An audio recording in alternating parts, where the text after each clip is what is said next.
Chegamos ao capítulo 20 de Lucas. O contexto dele é a autoridade de Jesus. Diz assim a partir do versículo 1.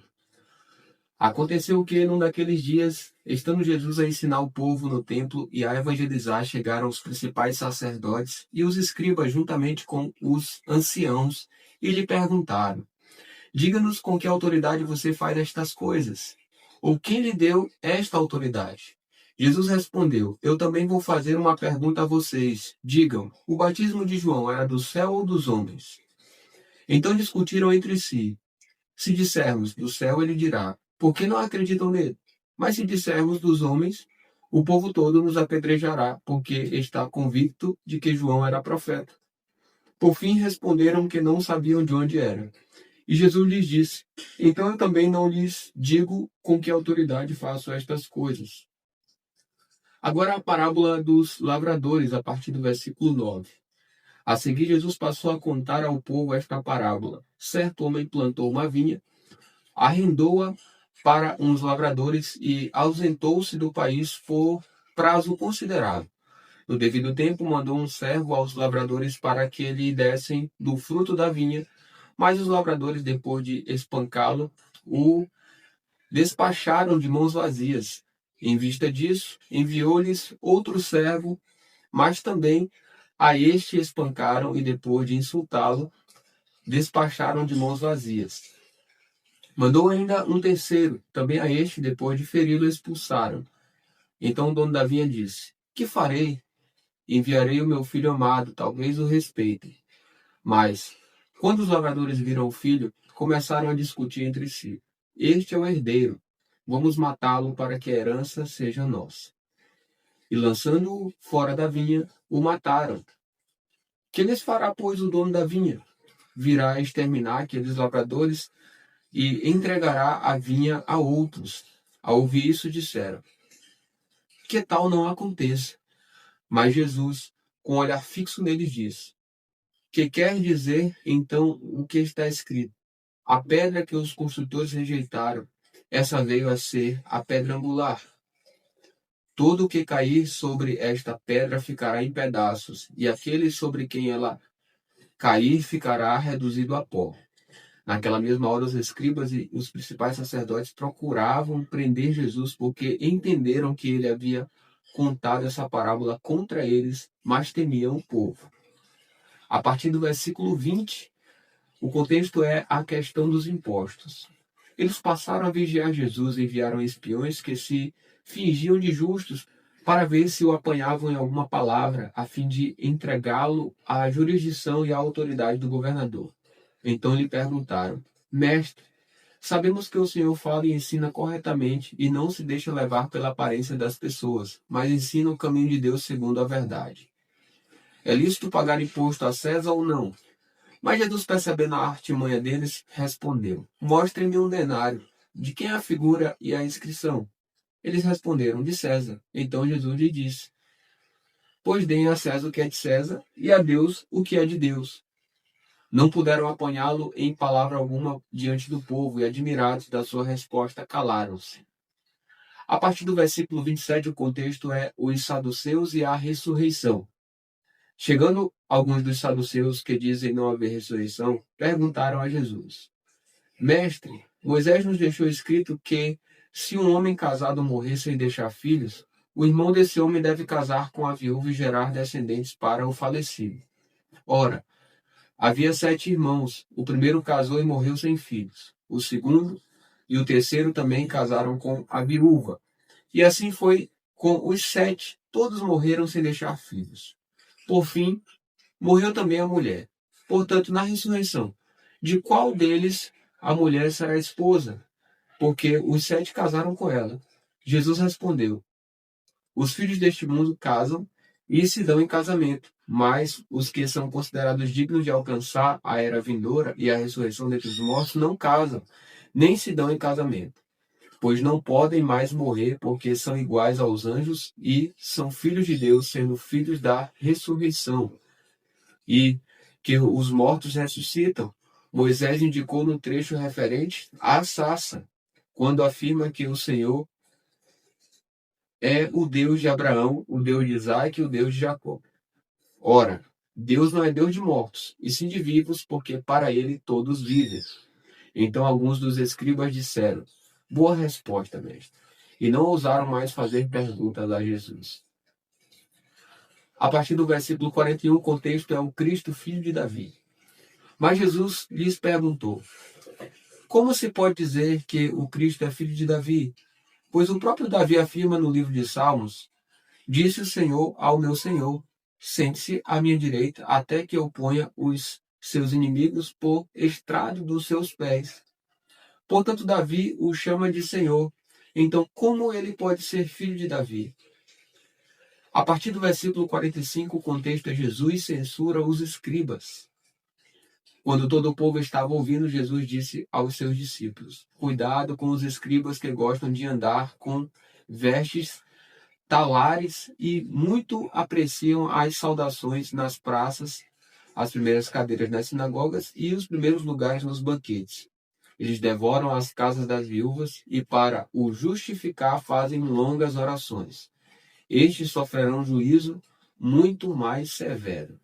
Chegamos ao capítulo 21 do livro de Lucas. O contexto dele começa com a oferta da viúva pobre. A partir do versículo 1 diz: Jesus estava observando e viu os ricos que lançavam seu dinheiro na caixa de ofertas. Viu também certa viúva pobre lançar ali 2 pequenas moedas. Então Jesus disse: Em verdade lhes digo que esta viúva pobre deu mais do que todos, porque todos esses deram como oferta daquilo que lhes sobrava. Esta, porém, da sua pobreza deu tudo que possuía, todo o seu sustento. Os versículos 5 e 6 falam sobre a destruição do templo. Alguns falavam a respeito do templo, como estava ornado de belas pedras e de dádivas. Então Jesus disse: Vocês estão vendo estas coisas? Virão dias em que não ficará pedra sobre pedra que não seja derrubada. A partir do versículo 7, o contexto é o princípio das dores. Perguntaram a Jesus: Mestre, quando será isto? E que sinal haverá quando as coisas estiverem para acontecer? Jesus respondeu: Tenham cuidado para não serem enganados, porque muitos virão em meu nome dizendo: Sou eu, e também chegou a hora. Porém, não vão atrás deles. Quando vocês ouvirem falar de guerras e revoluções, não fiquem assustados, pois é necessário que primeiro aconteçam estas coisas, mas o fim não será logo. Então Jesus lhes disse: Nação se levantará contra nação e reino contra reino. Haverá grandes terremotos, epidemias e fome em vários lugares, coisas espantosas e também grandes sinais vindos do céu.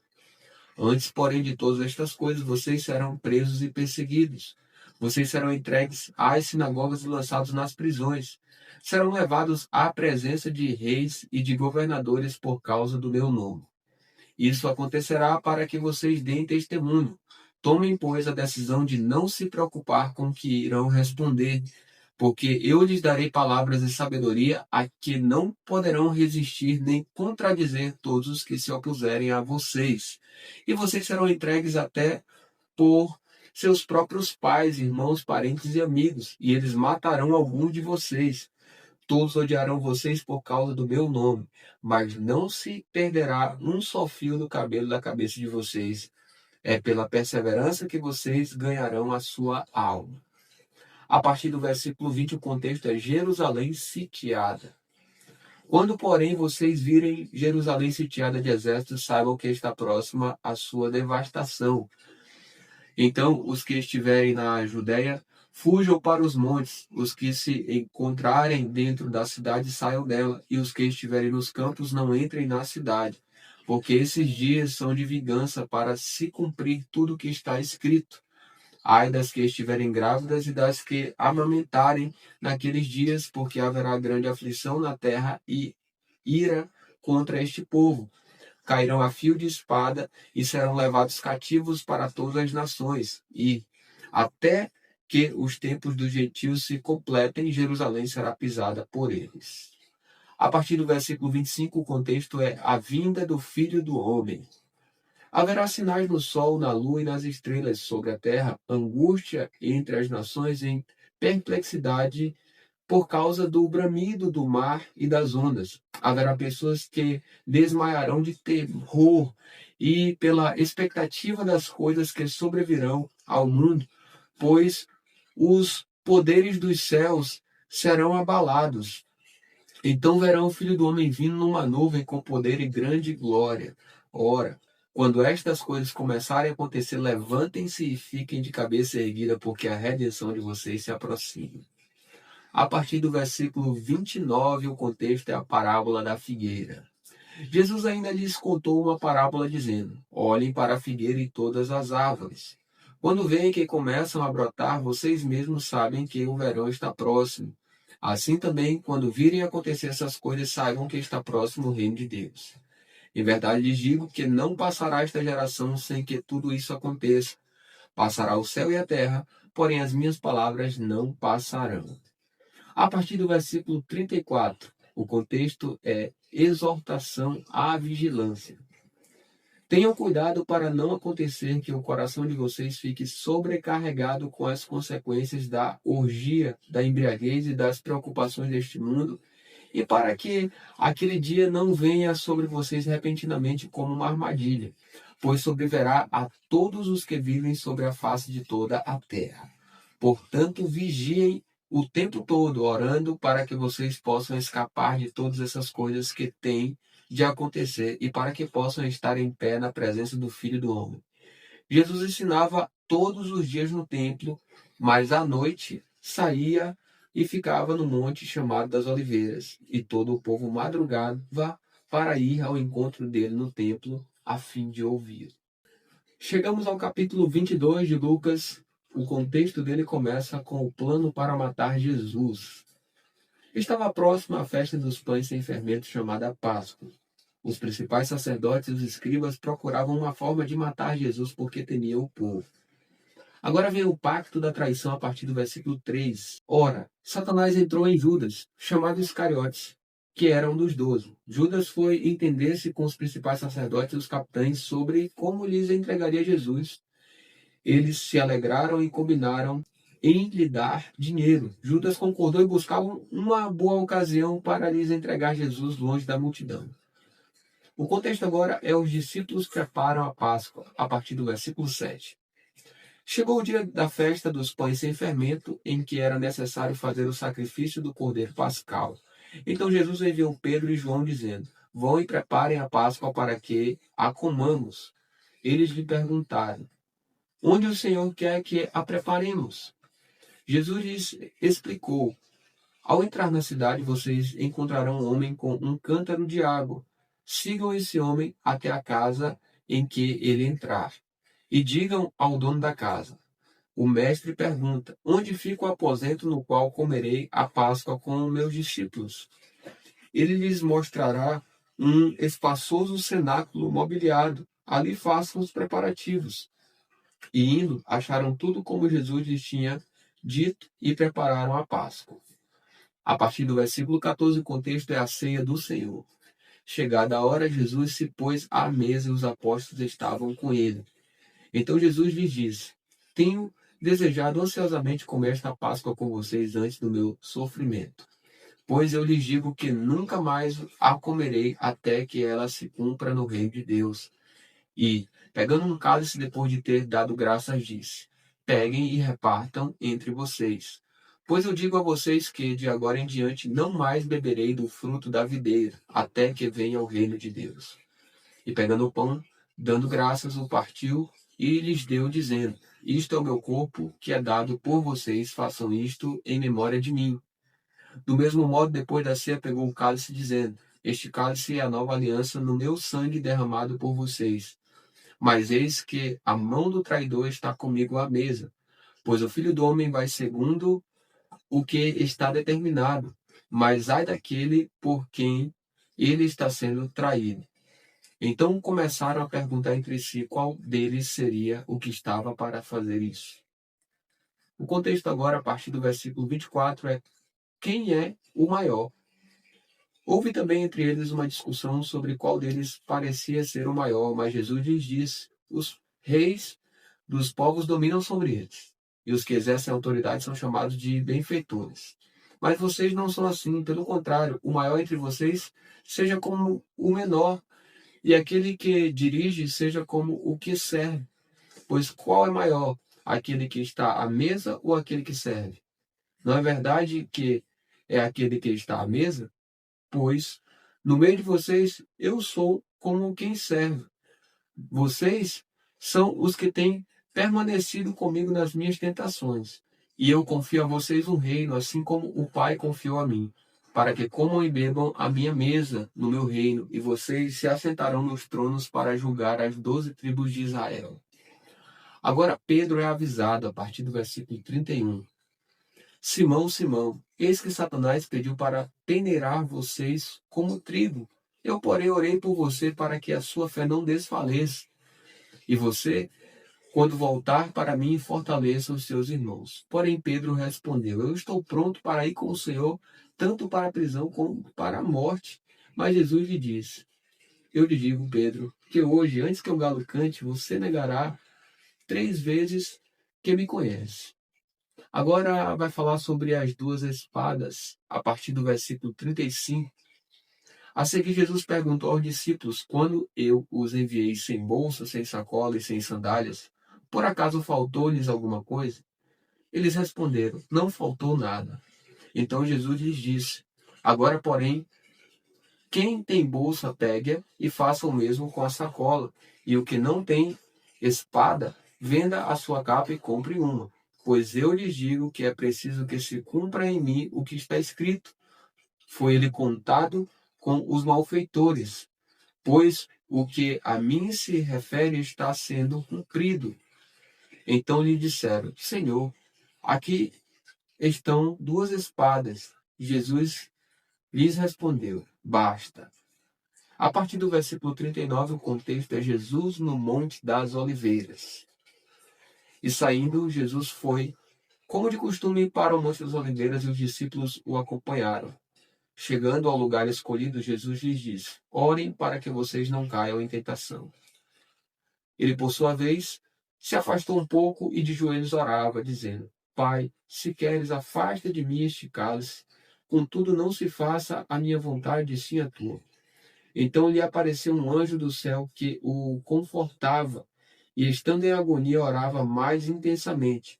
E aconteceu que o suor dele se tornou como gotas de sangue caindo sobre a terra.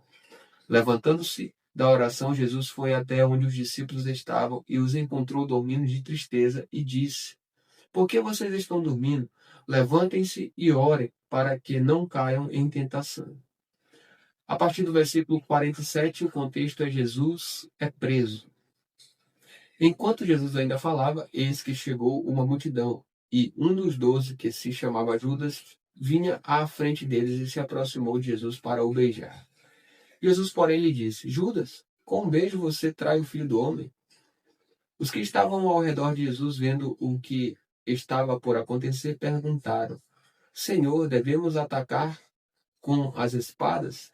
Um deles golpeou o servo do sumo sacerdote e cortou-lhe a orelha direita. Mas Jesus interveio, dizendo: Deixem, basta. E tocando na orelha do homem, o curou. Então Jesus disse aos principais sacerdotes, capitães do templo e anciãos que vieram prendê-lo: Vocês vieram com espadas e porretes, como para prender um salteador? Todos os dias, estando eu com vocês no templo, vocês não tentaram me prender. Esta, porém, é a hora de vocês e a hora do poder das trevas. O contexto agora, a partir do versículo 54, é Pedro nega Jesus. Então, prendendo Jesus, levaram-no e o introduziram na casa do sumo sacerdote. Pedro seguia de longe. Quando acenderam um fogo no meio do pátio e se assentaram juntos, Pedro tomou lugar entre eles. Uma empregada, vendo-o sentado perto do fogo, fixou os olhos nele e disse: Este também estava com ele. Mas Pedro negou, dizendo: Mulher, não o conheço. Pouco depois, outro homem, ao ver Pedro, disse: Você também é um deles. Mas Pedro disse: Homem, eu não sou um deles. E tendo passado cerca de 1 hora, outro afirmou, dizendo: Com certeza, este também estava com ele, porque também é galileu. Mas Pedro insistiu: homem, não sei do que você está falando. E logo, enquanto Pedro ainda falava, o galo cantou. Então o Senhor voltou-se e fixou os olhos em Pedro. E Pedro se lembrou da palavra do Senhor, como lhe tinha dito: hoje, antes que o galo cante, você me negará 3 vezes. E Pedro, saindo dali, chorou amargamente. A partir do versículo 63, o contexto é: os guardas zombam de Jesus. Os homens que detinham Jesus zombavam dele, davam-lhe pancadas e, colocando uma venda sobre os olhos dele, diziam: profetize, quem foi que bateu em você? E muitas outras coisas diziam contra ele, blasfemando. A partir do versículo 66, Jesus diante do sinédrio, esse é o contexto. Logo que amanheceu, reuniu-se a assembléia dos anciãos do povo, tanto os principais sacerdotes como os escribas, e o conduziram ao sinédrio, onde lhe disseram: se você é o Cristo, diga-nos. Então Jesus lhe respondeu: se disser, vocês não vão acreditar. E, se eu perguntar, vocês não me dirão resposta. Desde agora, o Filho do Homem estará sentado à direita do Deus Todo-Poderoso. Todos perguntaram: então você é o Filho de Deus? Jesus respondeu: vocês dizem que eu sou. Eles disseram: que necessidade ainda temos de testemunho? Porque nós mesmos ouvimos o que ele falou. Chegamos ao penúltimo capítulo do livro de Lucas, o capítulo 23. Ele começa falando sobre Jesus diante de Pilatos. Diz assim a partir do versículo 1. Levantando-se toda a assembleia, levaram Jesus a Pilatos. E ali começaram a acusá-lo, dizendo: encontramos este homem pervertendo a nossa nação, impedindo que se pague imposto a César e afirmando ser ele o Cristo, o Rei. Então Pilatos perguntou a Jesus: você é o Rei dos judeus? Jesus respondeu: o Senhor está dizendo isso. Então Pilatos disse aos principais sacerdotes e às multidões: não vejo neste homem crime algum. Mas eles insistiram cada vez mais, dizendo: ele agita o povo, ensinando por toda a Judéia. Começou na Galiléia e agora está aqui. Agora, a partir do versículo 6, o contexto é Jesus diante de Herodes. Quando Pilatos ouviu isso, perguntou se o homem era galileu. Ao saber que Jesus era da região governada por Herodes, e estando este em Jerusalém naqueles dias, Pilatos enviou Jesus a Herodes.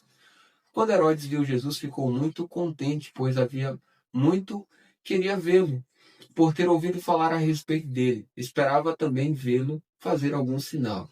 E, de muitas maneiras, o interrogava, mas Jesus não lhe respondia nada. Os principais sacerdotes e os escribas ali presentes o acusavam com veemência. Mas Herodes, juntamente com os seus soldados, tratou Jesus com desprezo. E, para zombar de Jesus, mandou que o vestissem com um manto luxuoso e o devolveu a Pilatos. Naquele mesmo dia, Herodes e Pilatos se reconciliaram, pois antes eram inimigos. A partir do versículo 13, Jesus é condenado à morte. Pilatos então reuniu os principais sacerdotes, as autoridades e o povo, e lhes disse: vocês me apresentaram este homem como sendo um agitador do povo, mas, tendo-o interrogado na presença de vocês, nada verifiquei contra ele dos crimes de que vocês o acusaram. Nem mesmo Herodes, pois o mandou de volta para cá. Assim é claro que ele não fez nada que mereça a pena de morte. Portanto, após castigá-lo, ordenarei que seja solto. E ele era obrigado a soltar-lhes um detentor por ocasião da festa. Toda a multidão, porém, gritava: fora com este, solte-nos Barrabás. Barrabás estava preso por causa de uma revolta na cidade e também por homicídio. Pilatos, querendo soltar Jesus, falou outra vez ao povo. Eles, porém, gritavam mais ainda: crucifique, crucifica-o. Então, pela terceira vez, Pilatos lhes perguntou: que mal fez este? De fato, não achei nada contra ele para condená-lo à morte. Portanto, depois de o castigar, mandarei soltá-lo. Mas eles insistiram com grandes gritos, pedindo que fosse crucificado, e o clamor deles prevaleceu. Então Pilatos decidiu atender-lhes o pedido. Soltou aquele que estava encarcerado por causa da revolta e do homicídio, a quem eles pediam, e, quanto a Jesus, entregou-o à vontade deles. Agora, a partir do versículo 26, o contexto é a crucificação de Jesus. E enquanto o conduziam, eles agarraram um sirineu chamado Simão, que vinha do campo, e puseram-lhe a cruz sobre os ombros para que a levasse após Jesus. Uma grande multidão de povo o seguia, e também mulheres que batiam no peito e o lamentavam. Porém, Jesus, voltando-se para elas, disse: Filhas de Jerusalém, não chorem por mim, chorem antes por vocês mesmas e por seus filhos, porque virão dias em que se dirá: Bem-aventuradas as estéreis, que não geraram nem amamentaram. Nesses dias dirão aos montes: Caiam em cima de nós, e as colinas cubram-nos. Porque se isto é feito com a madeira verde, o que será da madeira seca? E também eram levados outros dois, que eram malfeitores, para serem executados com Jesus. Quando chegaram ao lugar chamado Calvário, ali o crucificaram, bem como aos malfeitores, um à sua direita, outro à sua esquerda. Mas Jesus dizia: Pai, perdoa-lhes, porque não sabem o que fazem. Então, para repartir as roupas dele, lançaram sortes. O povo estava ali e observava tudo. Também as autoridades zombavam e diziam: Salvou os outros, que salve a si mesmo, se é, de fato, o Cristo de Deus, o escolhido. Igualmente, os soldados zombavam dele e, aproximando-se, trouxeram-lhe vinagre, dizendo: Se você é o rei dos judeus, salve a si mesmo. Acima de Jesus estava a seguinte inscrição: Este é o rei dos judeus. A partir do versículo 39, o contexto é os dois malfeitores. Um dos malfeitores crucificados blasfemava contra Jesus, dizendo: Você não é o Cristo? Salve a si mesmo e a nós também. Porém, o outro malfeitor o repreendeu, dizendo: Você nem ao menos teme a Deus, estando sob igual sentença? A nossa punição é justa, porque estamos recebendo o castigo que os nossos atos merecem, mas este não fez mal algum. E acrescentou: Jesus, lembre-se de mim quando você vier no seu reino. Jesus lhe respondeu: Em verdade lhe digo que hoje você estará comigo no paraíso. A partir do versículo 44, o contexto é a morte de Jesus. Já era quase meio-dia e, escurecendo-se o sol, houve trevas sobre toda a terra até as 3 horas da tarde.